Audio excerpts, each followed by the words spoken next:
Fidèles téléspectateurs, merci d'être au rendez-vous de votre magazine Tribune des Armées, réservé aux forces de défense et de sécurité. Notre voyage commence. Prêt à l'embarcation? Attachez vos ceintures. Tout de suite, l'info des armées.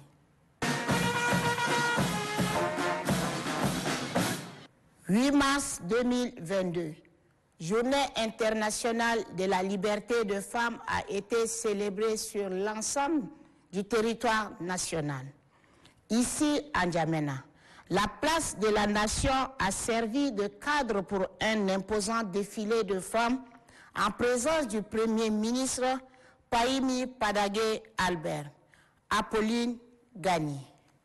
Cette journée internationale de la femme a été un moment de réflexion, d'échange d'expériences, d'informations, de brassage entre toutes les femmes et hommes engagés, ainsi que les invités venus pour la circonstance. Au Tchad, le 8 mars, qui symbolise la date de la libération de la femme, est célébré pour la première fois en 1987. Mais aujourd'hui, les plus hautes autorités donnent et continuent de donner un cachet particulier à cette journée.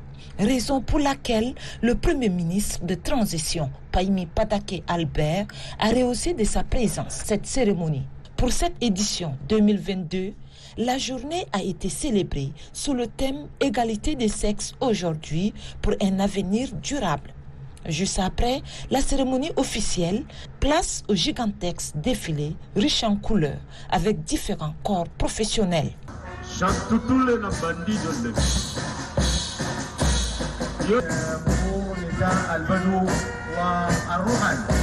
Merci Abdelkader. Je le disais. Les femmes du centre de coordination des évacuations aéroportées ont montré un scénario de démonstration de sauvetage au combat. C'est bien ça? Vous avez la moto.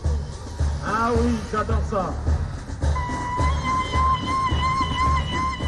Juste après la cérémonie à la place de la Nation, les femmes leaders ont été reçues par le président du Conseil militaire de transition au Palais Rose. Le colonel Halime Boye a été élevé au grade du général de brigade. Assira Nangbatingar. La Semaine nationale de la femme tchadienne et la Journée internationale de la femme se succèdent au Tchad, mais elles ne se ressemblent pas. Celles de l'année 2022, sous la transition, sont à bien des égards inoubliables et resteront à jamais gravées dans les annales de l'histoire du pays. Le chef de l'État, général Mamat Idriss Déby Itno, a surpris les femmes tchadiennes en aménageant son agenda pour un moment spécial de communion et d'échange avec elles. Plus de 100 femmes, toutes couches sociales confondues, urbaines et rurales, cadres des institutions publiques et privées, femmes en treillis, responsables d'organisations féminines, entrepreneurs, artistes, bref, la femme tchadienne, dans sa globalité et sa pluralité, était représentée à ce moment unique.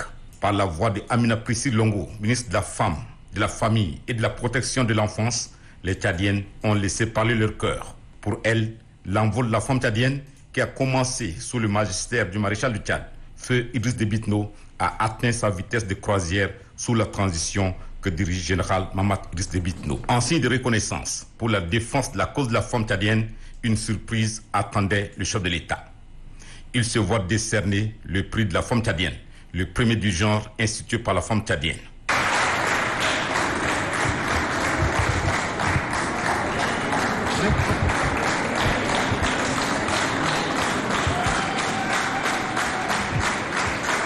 Surprise contre surprise, la femme sera aussi surprise à cette occasion par le chef de l'État qui n'est pas l'homme à se faire prendre au dépourvu. Une femme, le colonel Halime Boye Mahmoud, est élevée au rang de général de brigade. Comme vous m'avez donné un cadeau, moi aussi je vais vous donner un cadeau.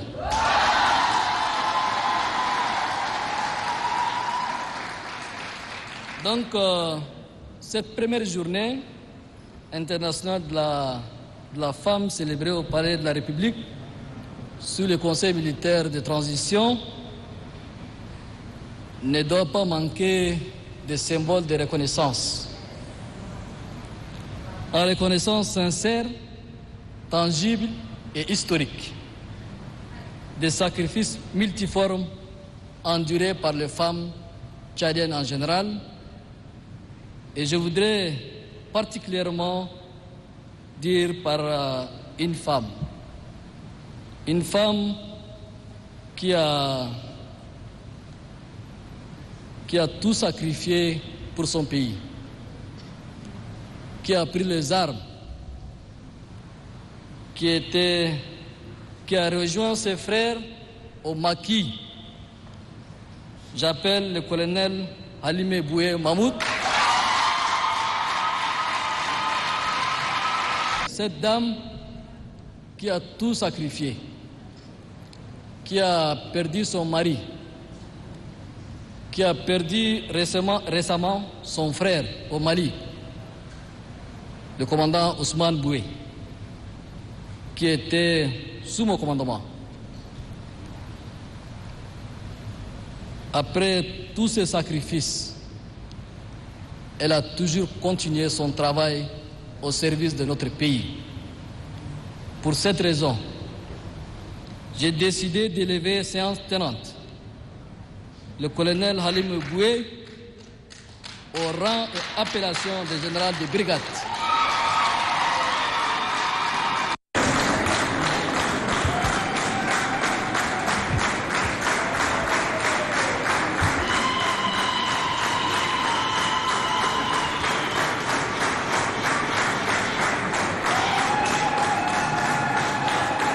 En plus de cet acte singulier dans l'histoire des femmes issues des rangs de l'armée nationale tchadienne, le chef de l'État a fait plusieurs annonces, dont la mise en œuvre d'un fonds de crédit pour appuyer les initiatives féminines avec une enveloppe initiale de démarrage de 2 milliards de francs CFA.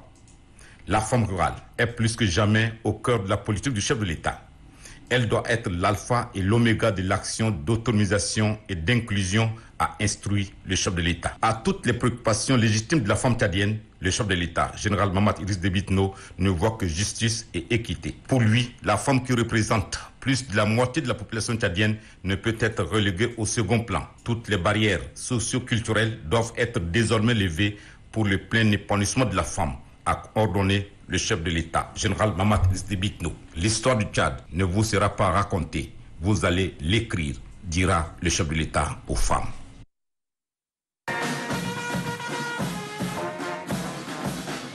La particularité du défilé du corps féminin a été marquée par la démonstration du personnel féminin des centres des opérations des évacuations sanitaires aéroportées.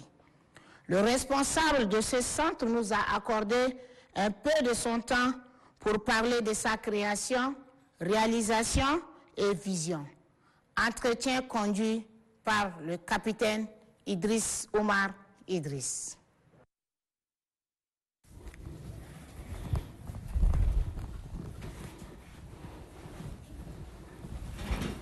Bonjour, mon capitaine. Asseyez-vous.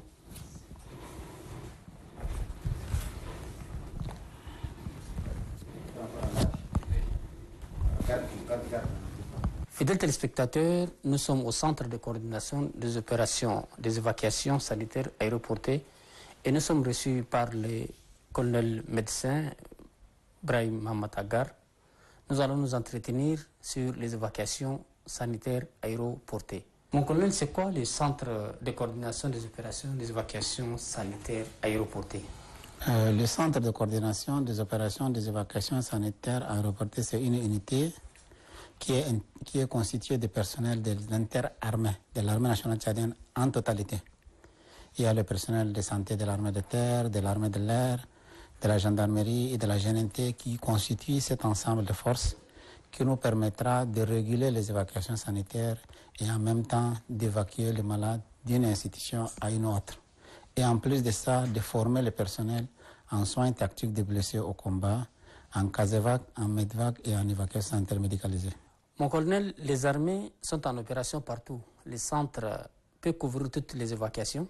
Oui, l'objectif du centre est chaque fois que le commandement demande une évacuation sanitaire, ils mettent à notre disposition les moyens adéquats, que ce soit une voiture, que ce soit un avion.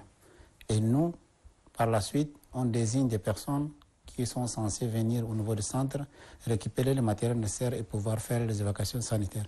Si je vous donne un cas, dernièrement, vous avez remarqué qu'il y a une coalition de 2 voitures au niveau, pas loin d'Abéché. Et donc, les malades ont été transportés par la voie terrestre à Abéché, à l'hôpital d'Abéché. Et nous avons fait une évacuation d'ici.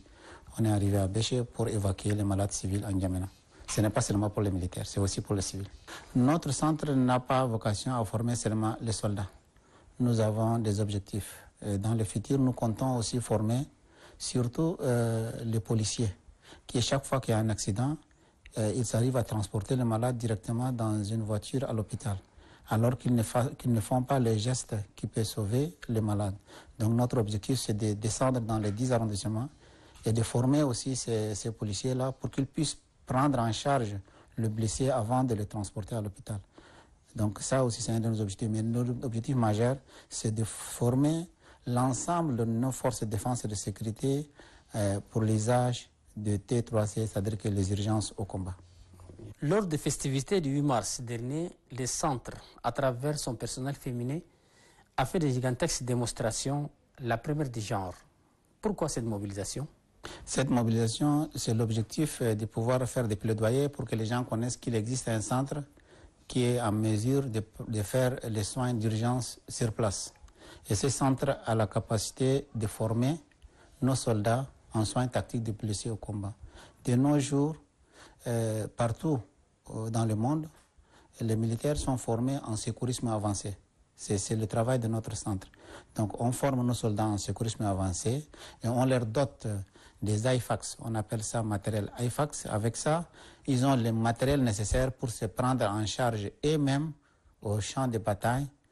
Le temps que le combat finisse, ils vont se prendre en charge après. Les autres vont venir les aider et nous allons venir faire l'évacuation sanitaire. Ça permet de réduire significativement les morts de causes évitables. Mon collègue, vous avez des partenaires qui vous appuient. Lesquels, et parlez-nous un peu de ces partenaires?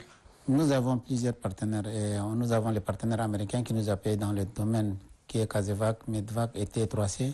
Et nous avons des partenaires de la coopération française aussi qui nous soutiennent dans le domaine en médicaments et surtout soutien dans le cadre de la logistique. Mon colonel, votre mot de fin? Pour finir, j'aimerais tout simplement remercier et féliciter le personnel féminin du centre d'avoir fait une très bonne démonstration le 8 mars. J'aimerais aussi remercier tous nos partenaires, les États-Unis d'Amérique, que ce soit la France, pour l'apport, pour la pérennité du matériel qu'ils nous accordent pour le centre. Je ne pourrais oublier de remercier le commandement dans sa globalité et plus particulièrement le chef suprême des armées de nous avoir soutenus et de continuer à nous soutenir pour que nous puissions enfin former l'ensemble de nos forces de défense et de sécurité en soins tactiques de blessés au combat. Commandant Sarla, ainsi prend fin l'entretien que nous a accordé le colonel Ibrahim Matagar, responsable du centre de coordination des évacuations sanitaires aéroportées.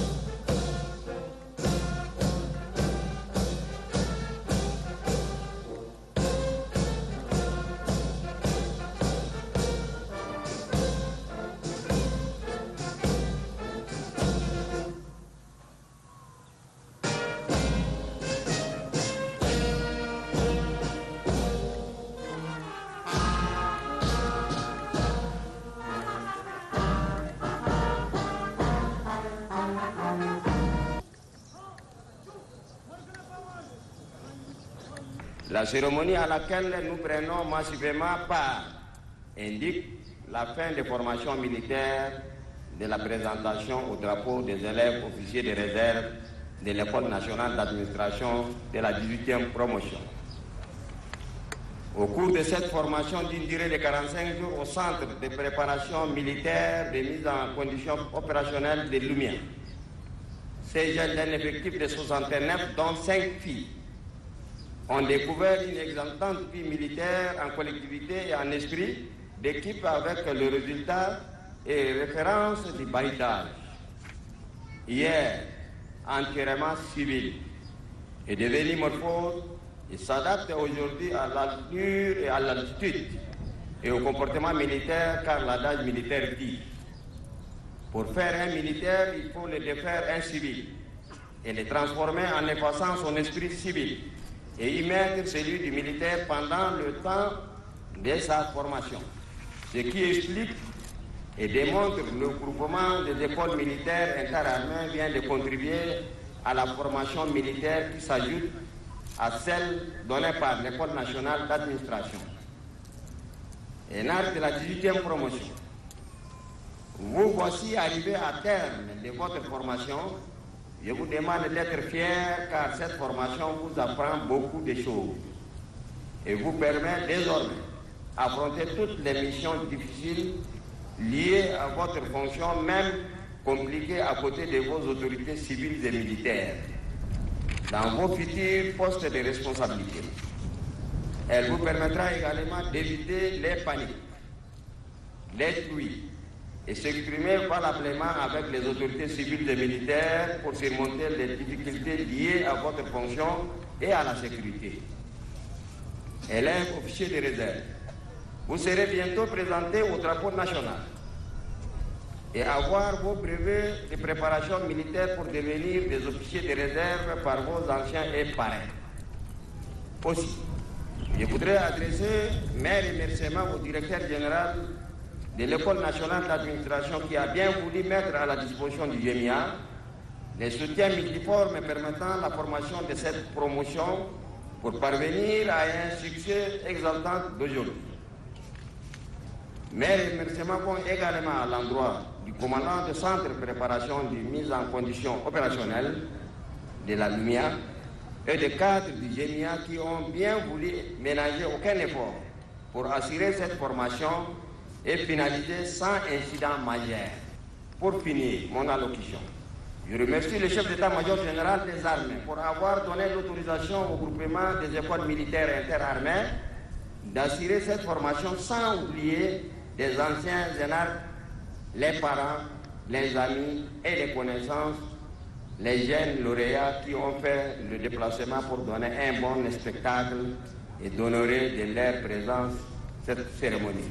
Oh, yeah. Oh. Vous êtes fatigué? Est-ce que vous êtes fatigué? Non. Je suis sûr que vous êtes fatigué, on ne pas dans la lumière. Ah ouais.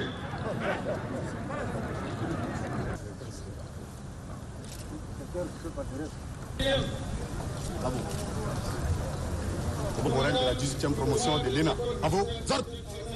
On vous félicite pour voilà.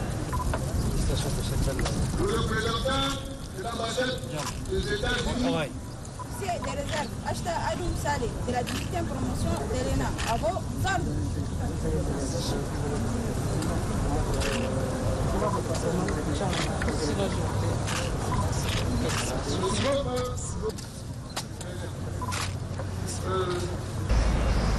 En prenant la parole en cette circonstance, je me fais le devoir de vous présenter toute ma gratitude pour votre présence à cette cérémonie malgré vos calendriers particulièrement chargés.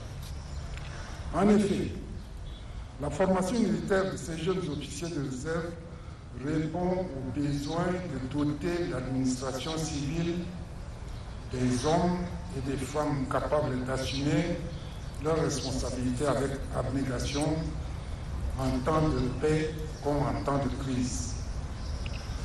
Appelés à assurer de hautes fonctions de commandement dans l'administration civile, ces officiers de réserve doivent parler le même langage que leurs collègues militaires des zones de défense et de sécurité. Au regard de l'intérêt que produira cette formation, le passage sous le drapeau sur le terrain, la haute hiérarchie a décidé de l'élargir aux ingénieurs de l'École nationale supérieure des travaux publics et aux magistrats de l'École nationale de formation judiciaire. C'est dire que l'intérêt de cette formation n'est plus à démontrer face à la nouvelle conjoncture sécuritaire internationale où les menaces sont multiformes. Aussi, je voudrais témoigner ici l'engagement des hautes autorités de la transition, au premier rang desquelles le général Mamadou Idriss Déby Itno, à bâtir une nation tchadienne prospère qui ne laisse plus de place à la médiocrité. À vous, officiers de réserve de l'École nationale d'administration, la formation que vous venez de suivre constitue en réalité une obligation et un devoir civique pour la préservation de l'intérêt de notre nation. C'est la raison pour laquelle vous avez été soumis à d'intenses activités multiformes tout au long de cette formation de 45 jours. Le drapeau tricolore, bleu, or et rouge, que vous voyez flotter devant vous, est le symbole de la République et de l'unité nationale. Vous le défendrez en tout temps et en tout lieu. Je saisis cette opportunité pour remercier les responsables de l'École nationale d'administration qui ont mis à la disposition du groupement des écoles militaires interarmées les facilités indispensables pour l'organisation de la dite formation. Je les exhorte à continuer dans le même élan, à soumettre les futurs cadres de l'administration à la formation militaire afin de mieux les préparer à l'exercice de leur carrière. Je ne saurais terminer mes propos sans remercier le commandement et les cadres du groupement des écoles militaires interarmées qui n'ont ménagé aucun effort pour la réussite de cette formation.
Fidèles téléspectateurs, c'est ainsi que le train de votre magazine Tribune des Armées rentre en gare.